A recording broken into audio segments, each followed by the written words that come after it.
Hello guys, আসসালামু আলাইকুম। কী অবস্থা, সবাই কেমন আছেন? রিসেন্টলি আমি আমার মামার বাসায় বেড়াতে গিয়েছিলাম। আমার মামার বাড়ি হচ্ছে রংপুর। ওখানে যাওয়ার পরে হুট করে শুনি হচ্ছে আমার মামা মামির অ্যানিভার্সারি। সো ওই অ্যানিভার্সারির দিন হচ্ছে আমরা কে কী করলাম, আসলে মামা খুব ছোট করে হচ্ছে তার অ্যানিভার্সারিটা পালন করছে। অনেক মানে তাদের 30 বছর বিবাহবার্ষিকী উপলক্ষে সে ছোট্ট করে এই ডেটা পালন করছে। তো ওই দিন আমরা কে কী করলাম, ওই দিন ফার্স্টে হচ্ছে আমি চলে গেছি হচ্ছে গিয়ে যেহেতু পরের দিন চলে আসবো সেজন্য আম কিনতে গেছিলাম আমার ভাইয়ের সাথে। আম কিনতে গেছি, বাট ওইখানে আমার এত গরম, পরে আমার ভাই বলতেছিল তুই একটা কাজ কর, তুই ফার্স্টে আম না কিনে তুই হচ্ছে রংপুর শহরটা একটু ঘুরে দেখ, কারণ তোর যেহেতু আসলে বেসিক্যালি আর রংপুর আমার গ্রামের বাড়ি, বাট আমার রংপুরে সচরাচর যাওয়া পড়ে না। সো রংপুরের পুরো জায়গাটা ঘুরতে ঘুরতে আমার এই জায়গাটা অনেক ভালো লাগছে। বেসিক্যালি আমি বলতে পারবো না যে এই জায়গাটার নাম কি। আমার ভাই আমাকে অনেকবার বলছিল যে চল তোকে নিয়ে যাই, বাট আমার বেসিক্যালি গরমের জন্য আমার আসলে মনে হচ্ছিল না যে আমি বাইক থেকে নামি। সো ওকে বলছি তুই বাইকটা চালা। তারপরে আমি বাসায় গেছি আমটাম তারপর আমি আবার বের হয়েছি। ও হচ্ছে আমার ভাইয়ের ওয়াইফ। আমি হচ্ছে বের হয়েছি হচ্ছে গিয়ে আমরা বেসিক্যালি কেক আনতে যাওয়ার জন্য।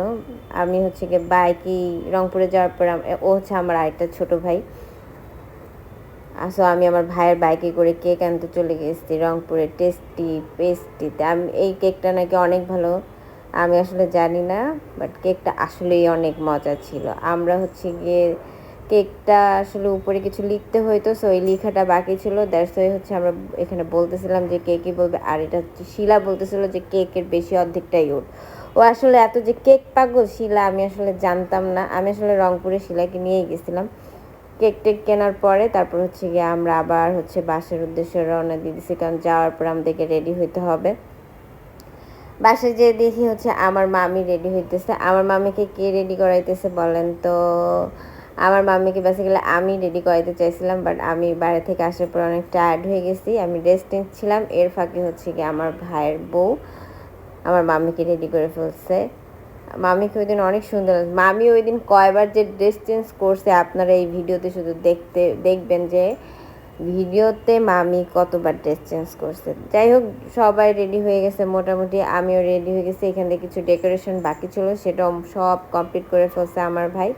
শিলাও কমপ্লিট। শিলার এমন একটা ভাব, মনে হচ্ছে ওর বিয়ে দিয়ে দিতে পারলেও খুব খুশি। আমি চাইছিলাম যে ওকে একটা রংপুরের ছেলে দেখে বিয়ে দিতে, বাট খুব তাড়াহুড়া ছিল।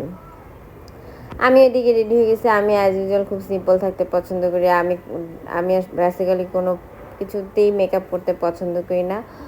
উনি হচ্ছে আমার খালামণি, সরি আমার খালু, আমার খালাতো ভাই। ইনি হচ্ছে আমার ছোটো খালামণি। অনেক দিন পর আমার ছোটো খালামণি বেসিক্যালি ওখানেই থাকে। সো আমার মামার বাড়িতে গেলে ছোটো খালামণির সাথে দেখা হয়। তারপর হচ্ছে আমরা ভাই বোন খালা খালু মামা মামি সবাই মিলে আমরা হচ্ছে কিছু ফটো সেশন করতেছিলাম, কারণ হচ্ছে গিয়ে এখন মোটামুটি ফাঁকাই ছিল যখন সবাই এসে এই দেখেন কে চলে এসেছে, আমার মামি। এটা হচ্ছে আমি মামির 2 নাম্বার। মেকআপ করার সময় একটা ড্রেস, এখন চেঞ্জ করে সে আরেকটা শাড়ি পরে চলে এসে। শাড়ি সে কেন পরছে? বিকজ অফ আমার মামা তাকে শাড়ি পরতে বলছে। তারপর হচ্ছে আমরা সবাই মিলে হচ্ছে গিয়ে পিক তুলতেছিলাম। তো আমাকে বলতেছিল যে শিলা দেবে, ও হচ্ছে আমার খালতো ভাই। একটা আমার মামাতো ভাই যে শার্ট পরে চেক যে শার্ট পরে, ও হচ্ছে আমার খালতো ভাই। তো আমাকে সবাই বলতেছিল হচ্ছে গিয়ে তুমি উপরে, আমি হচ্ছে গিয়ে সবার মধ্যে কুটুমুটু মানে ছোট ছোট। সো আমি হচ্ছে গিয়ে খাটের উপরে দাঁড়িয়ে পড়ছি যাতে আমাকে সবচেয়ে লম্বা লাগে, আমাকে সবচেয়ে লম্বা। এই হচ্ছে আমার মামা আর উনি হচ্ছে আমার মামি। ওনাদেরই অ্যানিভার্সারি ছিল। আমার মামা মামিকে ওই দিন অনেক হ্যাপি হ্যাপি লাগতেছিল, অনেক হাসি খুশি। তাদের মনে হচ্ছিল নতুন বিয়ে। আমার মামা বেসিক্যালি এমনভাবে মানে প্রেজেন্ট করছে মনে হচ্ছিল সে আসলেই সত্যি সত্যি বিয়ে করতেছে। আর উনি হচ্ছে আমার আরেকটা মামি। ওনাকে আসলে বলাই হয়নি যে আসলে আমার মামা মামির অ্যানিভার্সারি ছিল। মামি ওইখানে বেড়াইতে গেছিলো, সো দ্যাটস ওয়াই ফোন করে জাস্ট বলছে হচ্ছে ওনাকে আসার জন্য। দ্যাটস ওয়াই হচ্ছে উনি জাস্ট চলে এসেছে। তারপরে আমার মামা হচ্ছে গিয়ে মামির জন্য কি কি গিফট আনছে সেটা হচ্ছে নিয়ে চলে এসেছে। তো আপনারা এখন নিজেরাই শুনেন যে আমি আসলে এই ভয়েসটা কাটি নাই, এখানে মামা কি দিচ্ছিল আপনারা নিজেরাই শুনেন। এটা না, ওইটা ওইটা এটা একটু তুলে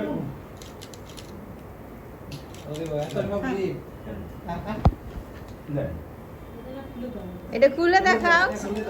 বসো, তুমি বসো না কেন? তুমি বসো। এটা আমরা দেখতে চাই। ও মাশাআল্লাহ, গুড।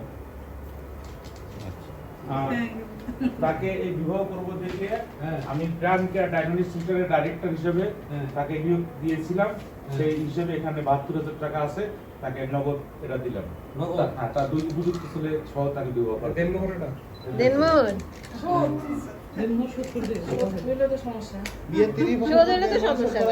আমার মামা বেসিক্যালি অনেক মজার মানুষ।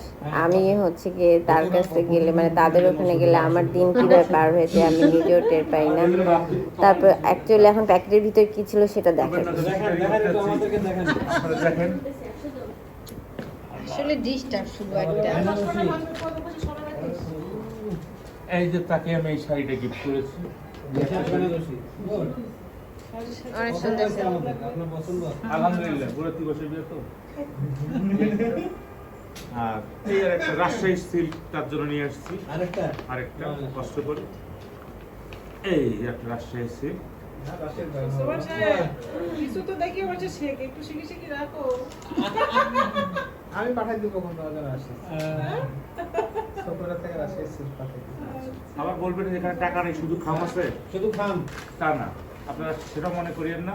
আপনারা টাকা সহ এই পুরোটা ছবি দেন। আচ্ছা, এখানে এই যে প্রাণ কেয়ার হাসপাতাল ডায়াগনস্টিক সেন্টার লেখা আছে। অনেকেই চিন্তা করছিল যে খামের ভিতরে আসলে টাকা আছে কিনা, বাট খামের ভিতরে আসলেই টাকা আছে। তারপর হচ্ছে তারা হাজব্যান্ড ওয়াইফ মিলে কিছু ফটো সেশন করতেছিল। ফটো সেশন করা শেষ হয়ে তারপর আমি বলতেছি যে জামাইয়ের হাতে কি অপূর্ণতা আছে, একটা রুমাল। তারপর আমি তাকে রুমাল দিয়েছি। আমি আসলে পুরা ফ্যামিলির মধ্যে আমার আম্মুর বাড়ির ফ্যামিলি মানে আমার মামা আমার খালারা অনেক বড় একটা ফ্যামিলি। সো ওনাদের সবার মধ্যে আমি মাত্র 2টা ভাগ্নি তাদের, মানে আমি আর আমার ছোট বোন। সো আমি যখন যাই তারা অনেক হ্যাপি থাকে, তাদের কাছে মনে হয় যে মেয়ে চলে এসেছে তাদের ঘরে। তারপর হচ্ছে আমার এখানে ফ্যামিলিদের কিছু ফটো সেশন চলে। আসলে ওই দিন অনেক মজা হয়েছে, অনেক ভালো। আমি আসলে অনেক দিন পরে মানে অনেক দিন না বেসিক্যালি অনেক বছর পরে রংপুর গেছি, যাওয়ার পরে এরকম একটা ফ্যামিলি প্রোগ্রাম পাইছি হুট করে, এটাতে আমি অনেক হ্যাপি। তারপরে হচ্ছে গিয়ে কেক চলে এসেছে। কেক আসলে বাসায়ই ছিল, তারপর কেকটা হচ্ছে গিয়ে আমরা টেবিলে রাখছি। আসলে কত বছর তারপর হচ্ছে গিয়ে যাদের জন্য কেক আনা তারা নাই, আমার খালামণি এদিক দিয়ে ফটো সেশন করে ফেলছে। আপনাদেরকে আমি বলছিলাম যে আমার মামা মামি 30 বছর বিবাহবার্ষিকী। তারপরে আমি কেক নিয়ে কিছু ফটো তুলে ফেলেছি। আমি যেহেতু কেকটা একটু সাইড দিক একটু উঠে গেছে, সো আমি যেহেতু একমাত্র ভাগ্নি, সো আমাকে কেউ কিছু বলে নাই। দেখেন আমার মামা আবার ড্রেস চেঞ্জ করে চলে এসেছে।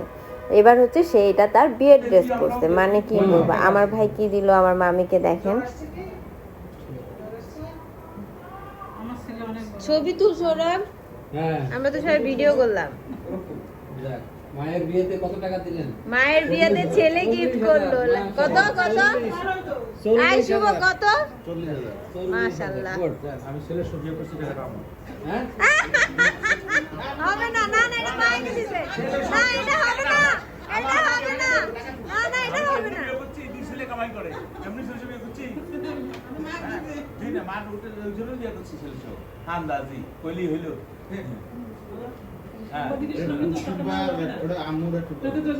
জি না, আমি 2 ছেলে ইনকাম করে বড় দেখেই তো বিয়ে করছি। কি দরকার পড়ছে আমি বিয়ে করার জন্য দিলে শাশুড়িতে।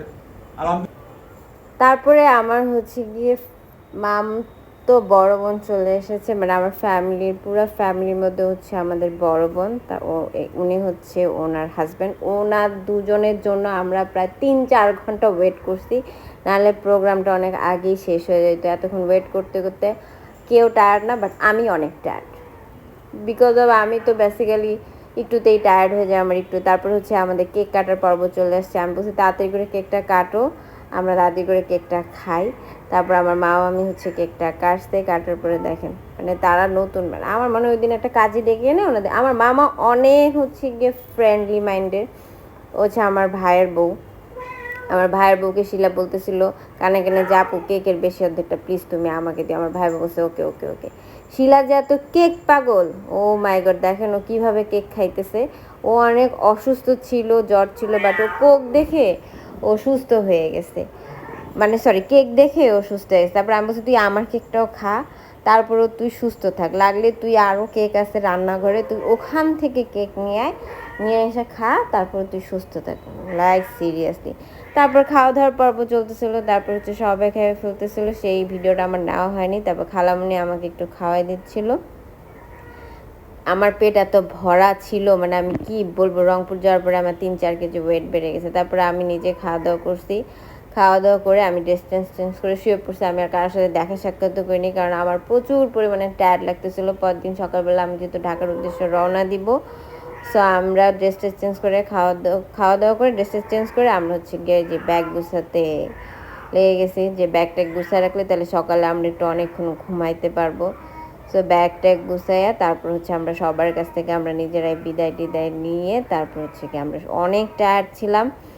সো আর কারোর সাথে কথাই বলা হয়নি ওইভাবে, এই জন্য আর কোনো ভিডিওই আমি নিতে পাইনি কারোর সাথে। আর এই পুরা ভিডিওটা করছে Sheela, thank you so much শিলাকে। সো এই এতটুকুই ছিল আজকের মতো। সবাই ভালো থাকবেন, সুস্থ থাকবেন, আমার চ্যানেলটা সাবস্ক্রাইব করবেন, যারা পেজে ফলো দেন নাই মাস্ট বি ফলো দিবেন। থ্যাংক ইউ সো মাচ, আল্লাহ হাফেজ।